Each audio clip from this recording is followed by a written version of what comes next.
and we're the largest bamboo plantation company on the planet, really. And so we basically do bamboo to replace cutting trees for toilet paper and paper towels and things like that. So bamboo's a grass. So we're trying to limit the effects of deforestation and climate change by providing a greener product. Okay. You know, that's, you know, I never even knew bamboo was a grass, you know? Wow. So Mr. Wiseman, you're no stranger to, you know, to entrepreneurship, to the business world. Tell us a little bit about your background as far as your first start in business. Okay, yeah, I grew up in a small community in North Florida, poor community. And I left home when I was 17 with $300.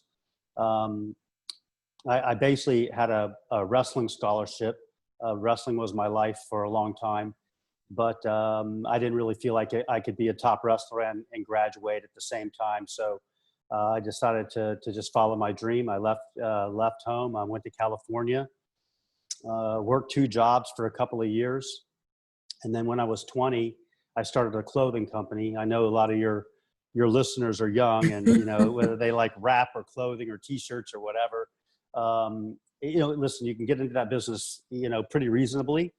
And so yeah, I just worked until I had a few $1,000s, took my credit card, made a few clothes, went to a trade show and started selling. And then I realized that I priced it all wrong, and had to move to Mexico to get them made, and spent a couple of years in Mexico buying sewing machines and sewing clothes. And fortunately for me, God blessed me, and that business turned into a $120 million clothing brand.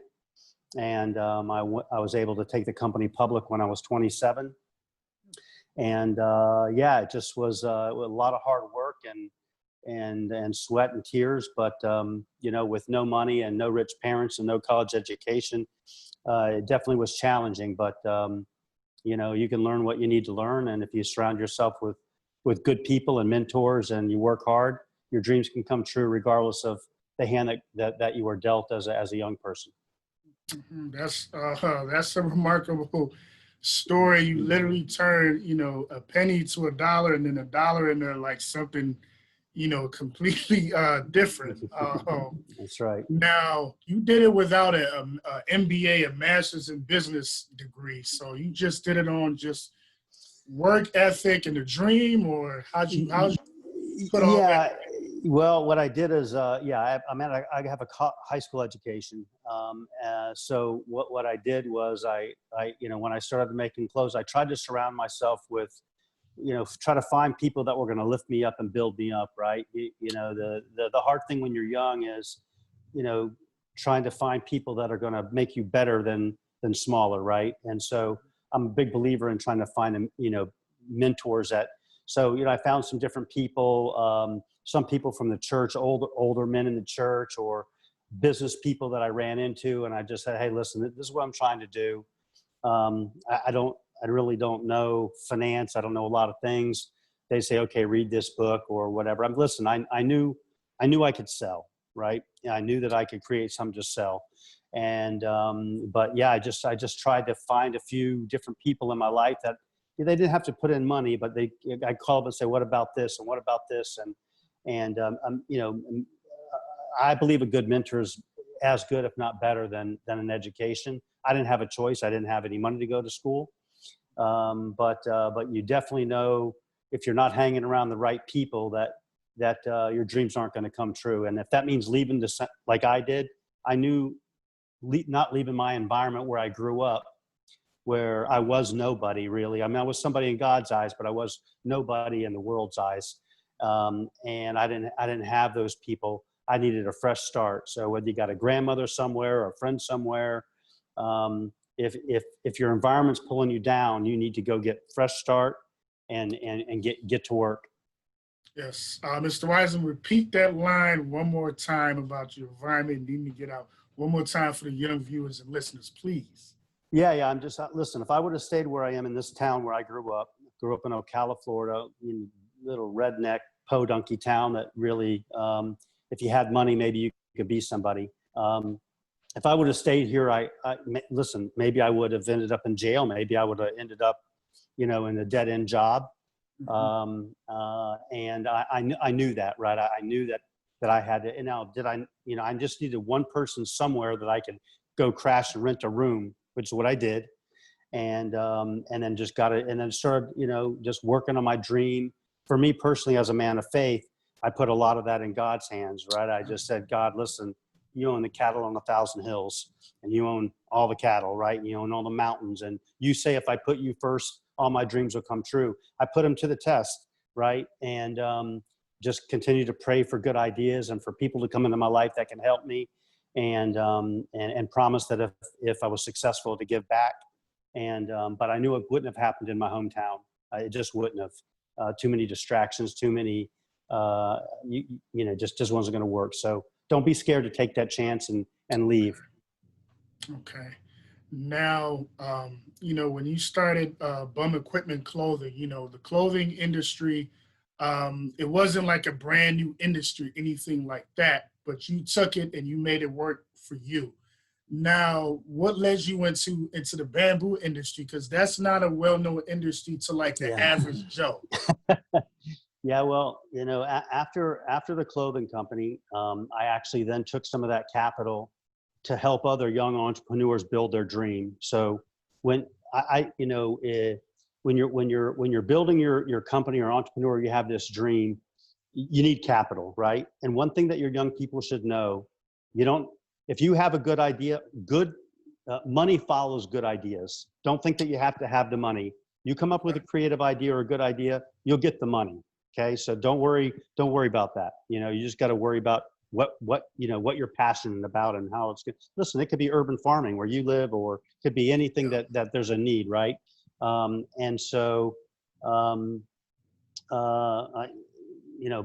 Basically I just went into that because it was something I could afford, right, for a little bit of money, right? And so I really wasn't that passionate about being in the clothing business. I was passionate about working for myself and trying to build something where I could change my circumstances that I was born into. Okay. And then the bamboo was different. The bamboo was something where I saw this world, the environment going downhill, right? People are cutting trees faster than anything. It's not sustainable. If you look at the population growth and how many trees are getting cut down all over the world, people don't realize about toilet paper and paper towels. It's a 70 to 100-year-old tree that you're throwing down the toilet after 1 second of use. 100 years to grow, and you throw it away in 1 second. So I said, listen, that's not right. And so bamboo's a fast-growing plant, but nobody had ever commercialized it. It's mostly in Asia. They make it for flooring. They make it for handicrafts. But I knew that if I could do it at a grand scale, like a forest, that I could, because bamboo is a woody fiber just like a tree. Okay. Okay. And so I just said, listen, 2 things I wanted to do. One is I wanted to create jobs for poor people, because having grown up in my economic circumstances, one of the things that I told God is, listen, I want to give back, right? And so I wanted to go where there was people that were living on a few dollars a day that had, needed a livelihood.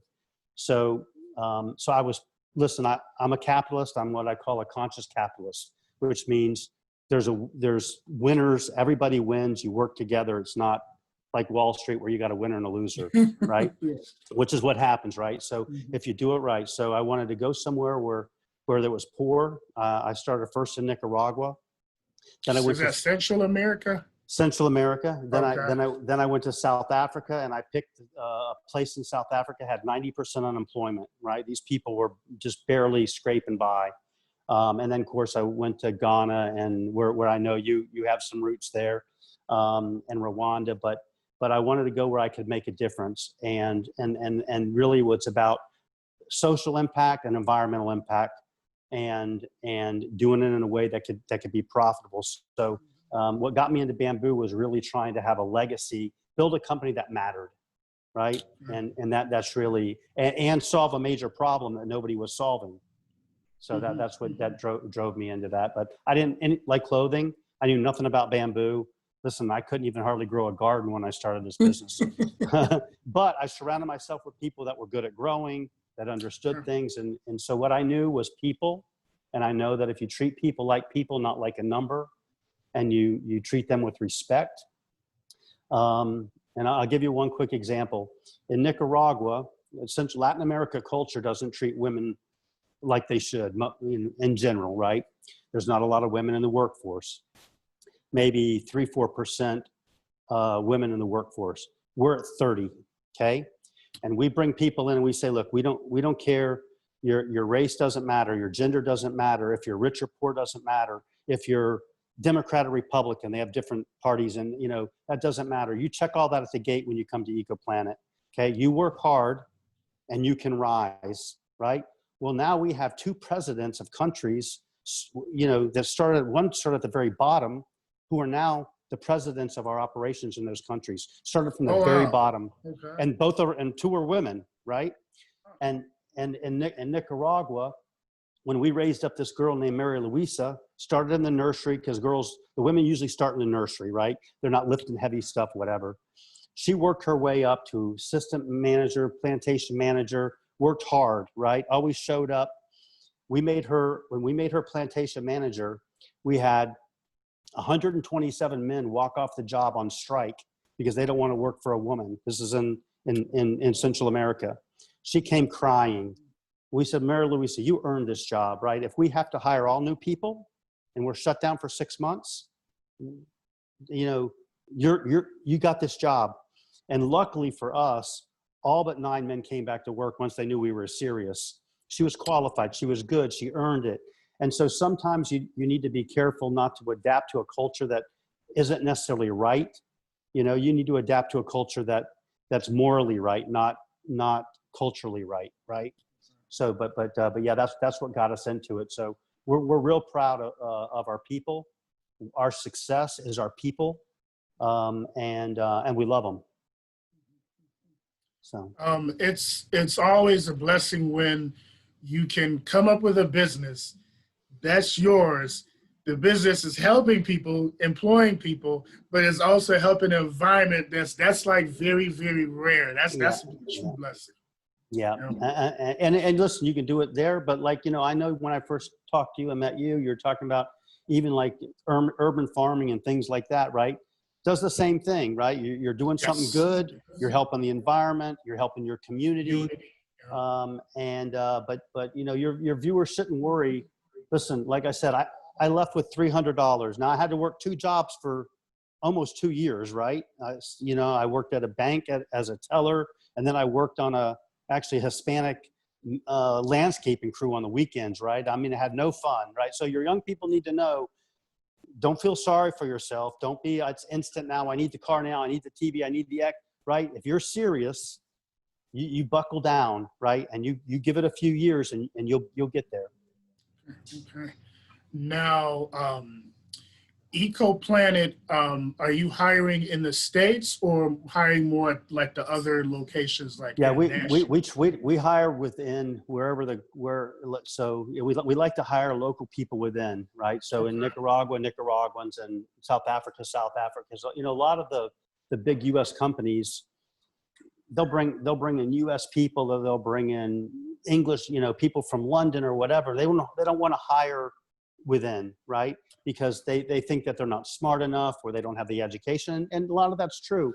But what you have to do is you have to build that capacity in them, because you want the locals to benefit, right? You don't want what they call expats, right? So now, if we have to bring somebody in to train, like in South Africa, we had a girl that her village, she was the only one in the village that went to college, and she had no experience. So we had to bring somebody in to train her for a year that wasn't from South Africa, but then she took over, right? So sometimes you have to mentor them along the way, but we're a big believer, you want to do it locally. Now for us, most of our people are international, but we will be building our first green pulp and paper facility in the U.S.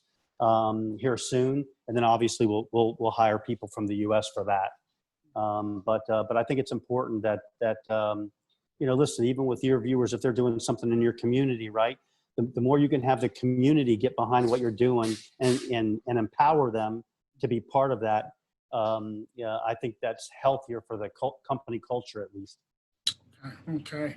I'm glad I asked that question because with my youth podcast, I have viewers, interesting combination of viewers. I got viewers in local Detroit, Michigan area.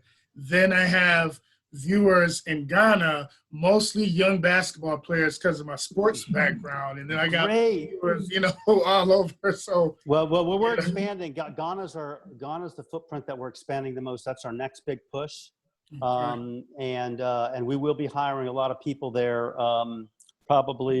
We'll probably start that fourth quarter Q1. We'll probably hire 500-600 people. What wonderful.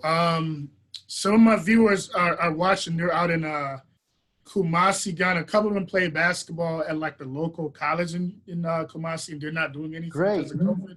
So they're tuning in. So that's something for them to take a look at. Yeah, great. And just info@EcoPlanet Bamboo. They can drop us. So you can find us on the website. But absolutely, we need good people. Listen, I love hiring athletes because they're disciplined. They're teachable, right? Most good athletes had to be coached. Yes. And so there's a couple of things I think that are important for maybe more so the younger listeners and viewers, but it's important to know what you know and know what you don't know. Okay.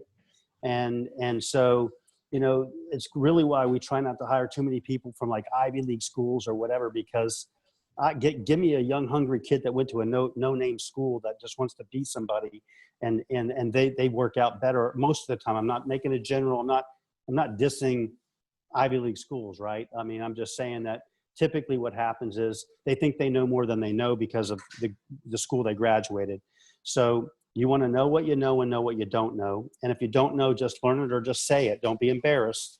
And there's a saying that says, if a person doesn't know and they don't know that they don't know, shun them for they're a fool, right? They think they know everything. If a person doesn't know and they know that they don't know, teach them, okay? And if a person knows and they know that they know, follow them for they are wise. So most times you're in this place where, you don't know what you don't know it, so you learn it. And then when you learn it, you're a leader. The people will follow you. So just don't, humility, I guess the key to that story is humility. It takes a level of humility. Yeah, you got to have humility. And if you have humility, not only God will honor that, but that'll get you really, really far in life. Thank you, Mr. Wiseman. So now, running a corporation takes up a lot of time. What are you doing for self-care? Because I'm pretty big on self-care with the young viewers as well. Yeah, you have to certainly exercise, right? So, every day, right? Now it could be 30 minutes, it can be circuit training, it can be whatever, but you need to basically keep, body, soul, body, mind, and spirit, right? It has to be healthy. What you're putting in your body matters, right? That's gonna keep you strong or weak or lazy, depending on what you're putting in your body. But yeah, you need to get on a strict, basically disciplined system. So it doesn't got to be a lot, but you definitely need to have some physical exercise. You need to be able to, have a day to unwind, right? Like today, right? I mean, I go to church on Sunday, then I went kayaking and just get in nature, but then I'll power out all through the week. So, you got to have that balance. And really, I can't stress enough, being around people that want to see you successful and that are going to be there for you and not try to take you in the wrong direction. Gotcha.